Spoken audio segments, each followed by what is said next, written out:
the gap, standing for Jesus. Standing in the gap for family and friends. Standing in the gap, one love for all, so we all can make it in.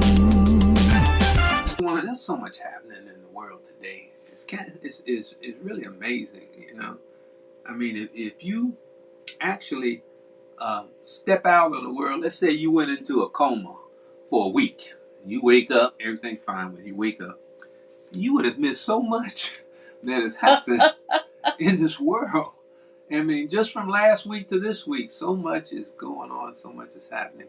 And so one of the things we try to do is in a certain segment in our ministry is to keep you up to date on what's happening in the world that affects us in spiritual matters or physical matters too.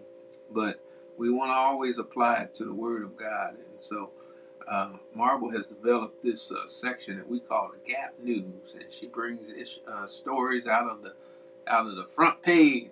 When you say front page in newspaper, nobody gets newspapers hardly anymore, but on the front end of wherever you get your news from. And she's got something here for us today, so we'll just turn it over.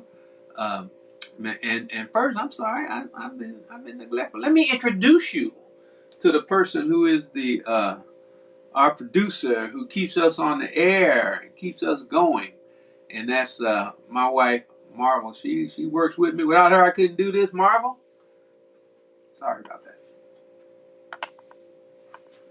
Good morning, Saints. Well, we got some interesting Gap news today. So many things happened just since the last time we had the class, and I'm not going to focus on that horrific situation up in Maine, but I do want to talk about, remember we said the Republicans were in the pigsty. I think that's what one of the Congress people said. And so now they have selected a speaker. So the name of our Gap News today is, Who is Mike Johnson? Here's a basic question that a lot of people around the country are asking. Who is Mike Johnson? It's an excellent question, and indeed many people are asking it because 24 hours ago he was little known to vast majorities of vast swaths of the American public. He's the vice chair of the Republican Conference, which is a leadership position that doesn't typically get a lot of attention. And now, just 24 hours later, he has become Speaker of the House. So who is he? A few things to know about him. Mike Johnson has a solidly conservative voting record, scores very highly on the scorecards of right-wing groups. He voted against the recent stopgap bill that Kevin McCarthy put on the floor to avert a government shutdown, voted with many Republicans on that measure. He's an animated opponent of legal abortion as well as LGBT rights, introduced a number of bills to that effect. He came in with Trump's approval, with Donald Trump's approval, sort of. Trump said he wasn't endorsing Johnson before the vote, but said Republicans should just go ahead and elect him and get this done. And after he was ultimately elected to the speakership, Trump put out a statement congratulating him. Johnson has also gotten some criticism for his role in promoting conspiracy theories and election denial claims, specifically crafting an argument that a lot of Republicans rallied around to object to certifying some pro-Biden electors. That's been a real focal point of the early criticism from Democrats. He also, back in the mid-November of 2020, promoted some conspiracy theories about Hugo Chavez and Dominion voting systems potentially rigging the election that were widely discredited at the time. And finally, he's only been in Congress for about 7 years or so. He's a fresh face, not very experienced, and it turns out that's exactly what Republicans wanted. Congressman Jamie Raskin is a Democrat of Maryland. He served on the January 6th committee. He's the ranking member of the Oversight Committee, and he joins me now. Congressman, new Speaker Mike Johnson, your thoughts? Well, you cannot get to the right of Mike Johnson in the MAGA caucus. It's inconceivable that you could get to the right of him. I mean, there are people who are definitely more lunatic than he is. And he's got very good manners, and he's an able lawyer. But when we say he opposed democracy, we know that from his giving a legal gloss and finish to all of Donald Trump's arguments about electoral fraud and making the independent state legislature doctrine argument, which the Supreme Court fortunately did not bite on. But if he's not for democracy, what's he for? He's for theocracy. He wants a nationwide ban on abortion with no exceptions for rape or incest. He voted against affirming women's right to travel across state lines for the purposes of obtaining health care. He's also voted against reaffirming women's contraceptive rights. He is a real enemy of Social Security from my perspective. He wanted to increase the age of Social Security retirement to 70 years old. He's very much in the Steve Bannon mode of trying to dismantle the regulatory state, by which they mean democracy itself. And so he's a decent guy and he's a nice guy, but nobody should be fooled by it. Donald Trump cemented his hold over the Republican Party today, and he is in control of the House of Representatives right now. Now, Speaker Johnson's record as a MAGA conservative may be a surprise to some Americans who are, of course, learning about him because he hasn't been in the spotlight. The top Democrat in Congress, House Minority Leader Hakeem Jeffries, was with Johnson. You can see them there in this historic moment as he took the gavel over today. I can also tell you these two, who will now have to work together or figure it out, well, they already served together on the vital Judiciary Committee. And today, Hakeem Jeffries actually spoke about this now new speaker and contrasted Mike Johnson's pretty low-key demeanor with his voting record. This is from what I told you was coming up, and now you're going to get to see it. A little bit of the highlights from an interview we did in Washington today. This was at the Center for American Progress Ideas Conference. Here is what Democratic Leader Jeffries told me. We're airing this for you on MSNBC for the first time.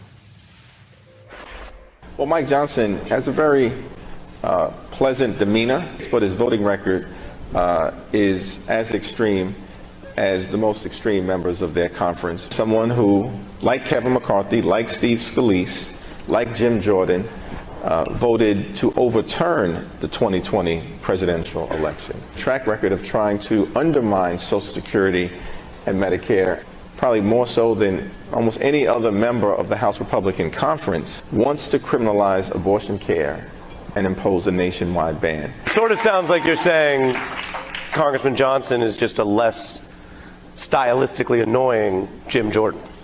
One could say that. One could say that. Now, could is not the same as Representative Jeffries saying it himself. Jeffries knows he has to work with this new speaker, and I also want to be clear, we try to show full context. Sometimes with the press, you only get like one clip. Well, to be clear today, Hakeem Jeffries also credited now Speaker Johnson for talking to Democrats and progressives, which, again, demeanor is part of that. In style, in words, he's not Jim Jordan, if he might be in voting. And so I want to show you Jeffries making that point about the history they've had in discussions. And I also want to show you briefly that I did ask, how could you not? I asked Congressman, if the Democrats do win back Congress, would Jeffries take as long or as many votes to become Speaker? Johnson does have a working relationship with many of the members, including some of our more progressive members. This has been communicative with members on our side of the aisle. If the Democrats win back power in the majority, can you vow that you would become Speaker more quickly than this? My mother certainly hopes so. There you have it. A little modest nod or shout out back to Mrs. Jeffries and a political way of, not trying to crow too much about, well, an election they haven't gotten near yet, let alone won yet. Congress tonight will now be led by this new speaker. But as the last speaker learned, Kevin McCarthy, in a thin margin, a lot of people have impact. It could be the Matt Gaetzes of the world who started that revolt. Could be the Hakeem Jeffries of the world who do control so many votes at a time where not everything can pass by those super thin partisan margins.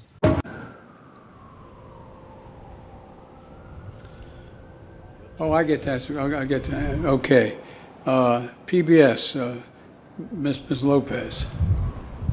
Mr. President, thank you. If I may, I have a breaking news question and then an Israel one. First, after 22 days, House Republicans just elected Mike Johnson of Louisiana as the Speaker of the House. Johnson advocated conspiracy theories about voting machines and a rigged election in 2020. He encouraged his colleagues to join a lawsuit to invalidate the results of 4 states.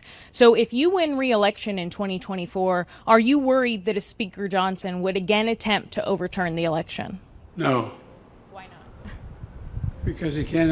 Look, just like I was not worried that the last guy would be able to overturn the election.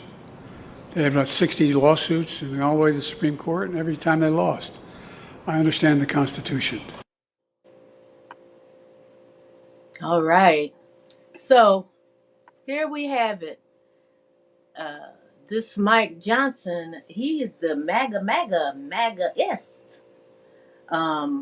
And then, I'll just bring up, I said I wasn't going to talk about the horrific shooting in Maine, but somebody asked him about it.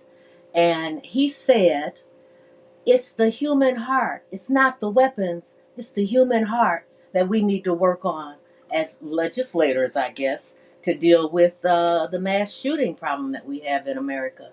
But what do you think? Have you had any chance to find out anything about Mike Johnson? Well, I kind of knew about Mike Johnson anyway.